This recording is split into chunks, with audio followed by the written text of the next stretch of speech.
talking with your clients about passing on what I call their stuff, right? So, you know, all that stuff in your house that's just sitting there that we collect, right? That has to go somewhere when we're no longer around. It has to be passed on. And so it's really important to think about and maybe have conversations with your clients about, have you thought about how you're going to pass on these non-financial assets to the next generation? I had a grandmother who lived to 103. Her name was Nana Moriarty, and we called her Nana Mo. She lived in Cambridge alone, and for any of the women in the room, we can have a rah-rah moment that she was the second person in Cambridge to ever vote. So Nana Mo passes away. And my dad, who's a retired captain, and kind of obsessed with wills, to be honest with you, he said, you need to have a basic will. So she had a basic will, you know, your basic, like what happens to house, what happens to cash, what happens to investments. But Nana Mo had all this stuff. And I don't know if you know what a thrifty Yankee is, but my Nana Mo is a thrifty Yankee. So there was a lot of stuff. She's a bargain hunter. And so the day of her funeral, actually, after she was laid to rest and we had the reception, the siblings went back to her house and sat at the kitchen table. It was Mary, Billy, my mom, Eleanor, and little Eddie, who's 6'3". So they sat down at the table, and they thought, what are we going to do with all this stuff? And so somebody came up with the brilliant idea of putting all the grandkids' names in a hat. And there were 41 grandchildren.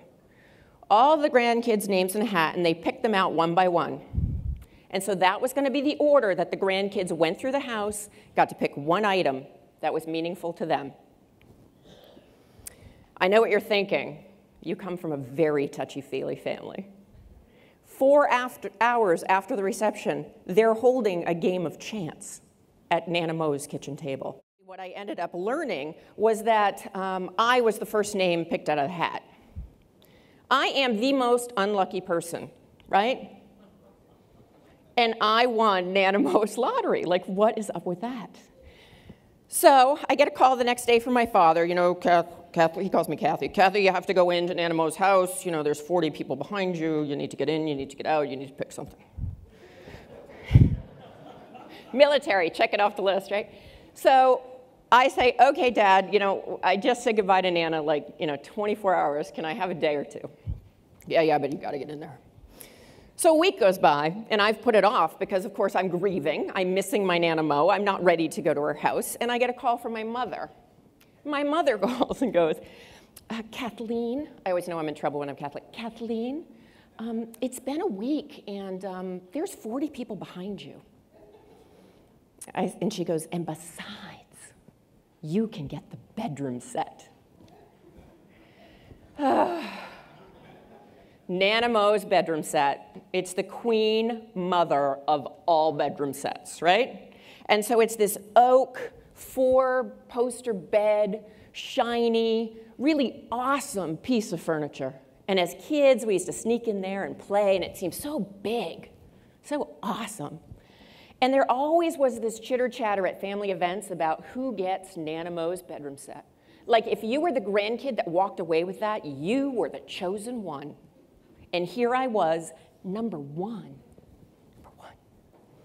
Okay, Mom, I'll get there.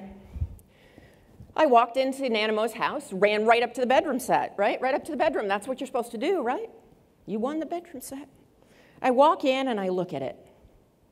And I think, the Queen Mother has kind of aged like the rest of us.